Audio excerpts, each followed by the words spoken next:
Hello friend, मैं विनीत आप सभी दोस्तों का स्वागत करता हूं।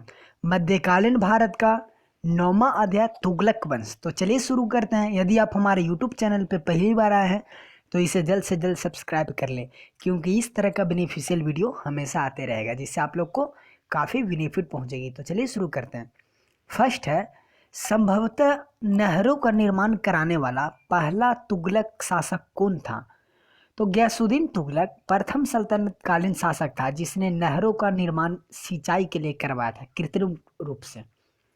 यदि पूछे कि दिल्ली जो सुल्तान भारत में नहरों का सबसे बड़े जाल का निर्माण करने के लिए प्रसिद्ध है वह कौन है, तो वो हो जाएगा फिरोज शाह तुगलक।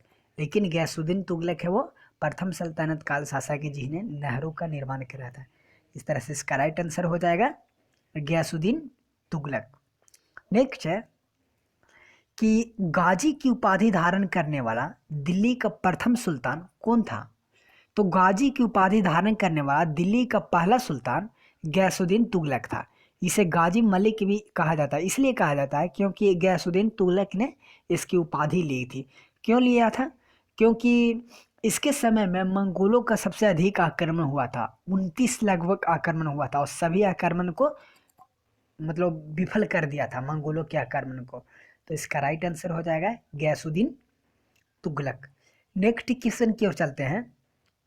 तो सुल्तान मोहम्मद बिन तुगलक के शासनकाल में इब्न बतूता दिल्ली कब आया था? तो मोरक्को का यात्री इब्न बतूता 1333 ईस्वी में मोहम्मद बिन तुगलक के शासनकाल में भारत आया था। मोहम्मद बिन तुगलक उससे बहुत प्रभावित हुआ और उसे दिल्ली की काजी भी नियुक्त कर दिया था। इसी की पुस्तक का नाम रेहला है, जिसने अपनी यात्रा का वर्णन किया है। तो इसका राइट आंसर हो जाएगा 1333। नेक्स्ट है कि दिल्ली सल्तनत के किस शासक के बारे में निजामुद्दीन औलिया ने कहा था कि हुनूज दिल्ली दूरस्त, यानी हुजूर दिल्ली अभी दूर है? तो इसके बारे में मैं बता देता हूँ कि गयासुद्दीन तुगलक निजामुद्दीन औलिया से बैर रखता था। इसकी लोकप्रियता से भयभीत होकर जो उसने क्या किया कि दिल्ली छोड़ने का आदेश दे दिया गयासुद्दीन तुगलक ने। जब गयासुद्दीन तुगलक बंगाल अभियान के दौरान लौट रहा था तो उसने औलिया को एक धमकी भरा पत्र भेजवाया, जिसके उत्तर में उन्होंने कहा था कि हुनूज दिल्ली दूर अस्त, अर्थात दिल्ली अभी दूर है। और इसके बाद ही वह बंगाल विजय से आ रहा था और उसकी मृत्यु हो जाती है। तो इसका राइट आंसर हो जाएगा गयासुद्दीन तुगलक। नेक्स्ट है कि फिरोज शाह तुगलक के द्वारा निम्न में से किस शहर या नगर को नहीं बसाया गया था? तो सल्तनत काल में सर्वप्रथम फिरोज शाह तुगलक ने ही लोक निर्माण कार्य की स्थापना किया था या लोक निर्माण विभाग की स्थापना किया था। कहा जाता है कि इसने 300 लगभग 300 नगर या शहर का निर्माण करा था, जिसमें हिसार, फतेहाबाद, फिरोजपुर, जौनपुर और फिरोजाबाद प्रमुख थे। तो मैंने बताया हिसार, तुगलकाबाद, ये सब फतेहाबाद, दौलताबाद, ये सब है। तो इसका राइट आंसर हो जाएगा वो हो जाएगा इसमें से सभी। नेक्स्ट है कि तुगलक वंश में दासों की देखभाल के लिए किस विभाग का गठन किया गया था? तो किस विभाग का गठन किया गया था? दीवाने बंदगान। और जो गठन किया था वो फिरोज शाह तुगलक के द्वारा किया गया था।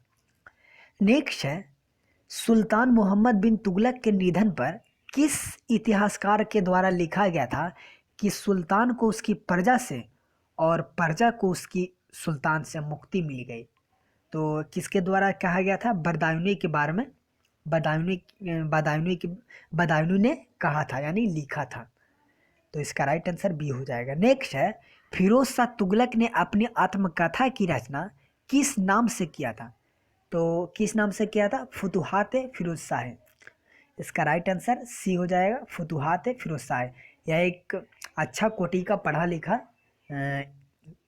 शहंशाह था, बात तो सुल्तान था। तो इसका राइट आंसर सी हो जाएगा। नेक्स्ट है किताबुल रेहला नामक ग्रंथ किस भाषा में लिखा गया था?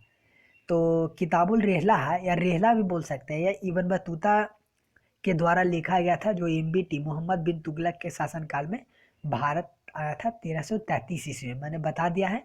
और यह पुस्तक अरबी भाषा में लिखा गया था। इसका राइट आंसर हो जाएगा ए, अरबी भाषा। नेक्स्ट है, सर्वप्रथम लोक निर्माण विभाग की स्थापना का श्रेय किस तुगलक शासक को दिया जाता है? तो किसको दिया जाता है? इसका राइट आंसर हो जाएगा वो फिरोज शाह तुगलक।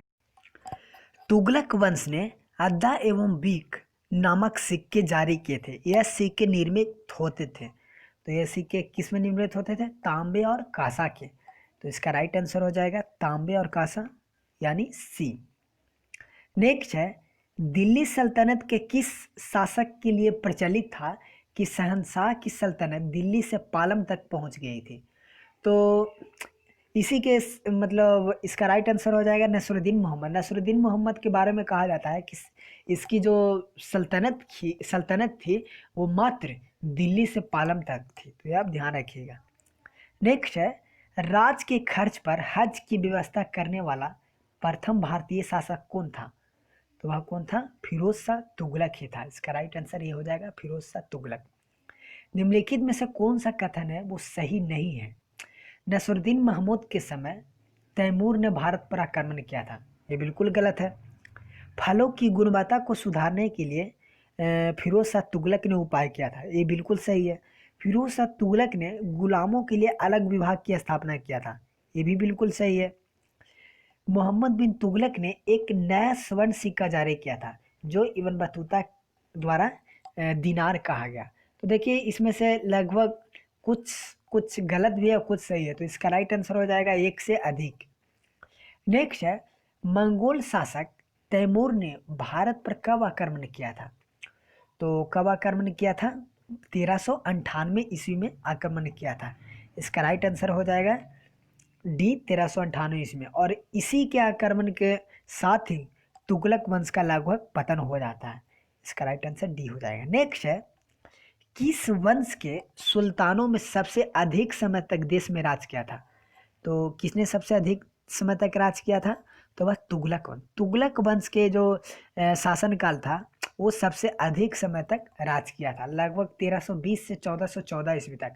हालांकि 1398 ईस्वी में तैमूर के आक्रमण के साथ ही लगभग पतन हो जाता है, लेकिन किसी तरह 1414 ईस्वी तक इसका शासन चलते रहता है। तो इसका राइट आंसर हो जाएगा वो तुगलक वंश। नेक्स्ट है, निम्नलिखित में से उसके काल क्रमानुसार क्रमबद्ध कीजिए तथा दिए गए कूटों की सहायता से सही उत्तर का चयन कीजिए। इसमें दिया गया है शहंशाह, या बोल सकते हैं कि कुछ शासक का नाम दिया गया है और इसके जो क्रम में है क्रमानुसार इसे व्यवस्थित करने बोल रहा है। तो इसमें सबसे पहले आएगा वो आराम शाह आएगा, आराम शाह सबसे पहले आ जाएगा। और इसके बाद जो आएगा वो रुकनुद्दीन फिरोज, और इसके पश्चात गाजी मलिक, और इसके पश्चात नसरुद्दीन महमूद। तो इस तरह से इसका राइट आंसर हो जाएगा 1 2 4 3। 1 2 4 3 किस में है? 1 2 4 3 बी। इसका राइट आंसर बी हो जाएगा। नेक्स्ट क्वेश्चन की ओर चलते हैं। तो सर्वाधिक मंगोल आक्रमण किसके शासनकाल में हुआ था? तो सबसे अधिक मंगोलों का आक्रमण हुआ था वो गैसुद्दीन तुगलक के शासनकाल में हुआ था, लगभग 29 बार। और सभी आक्रमणों को लगभग सही रूप से किया था, और उसके आक्रमण जो था मंगोलों के आक्रमण को विफल कर दिया था। तो इसका राइट आंसर ए हो जाएगा। नेक्स्ट है, सिंचाई कर लगाने वाला दिल्ली का प्रथम सुल्तान कौन था? तो सिंचाई कर जो लगाया था वो फिरोज शाह तुगलक के द्वारा लगाया गया था सबसे पहले। नेक्स्ट है कि फिरोज शाह तुगलक के राज में मुख्य वास्तुकार कौन था? तो इसका राइट आंसर हो जाएगा मलिक गाजी। इसका राइट आंसर मलिक गाजी सहना हो जाएगा ए। तो आज का 20 क्वेश्चन पूरा हो गया। आई होप आप लोग के सीरीज काफ़ी पसंद आया होगा। आपको वीडियो अच्छी लगी है, मेहनत अच्छी लगी है, तो प्लीज़ जल्दी से इस वीडियो को लाइक कीजिए, दोस्तों के पास शेयर कीजिए और इस चैनल को ज़रूर सब्सक्राइब कीजिए। चलिए नेक्स्ट वीडियो में मिलते हैं। Thank you.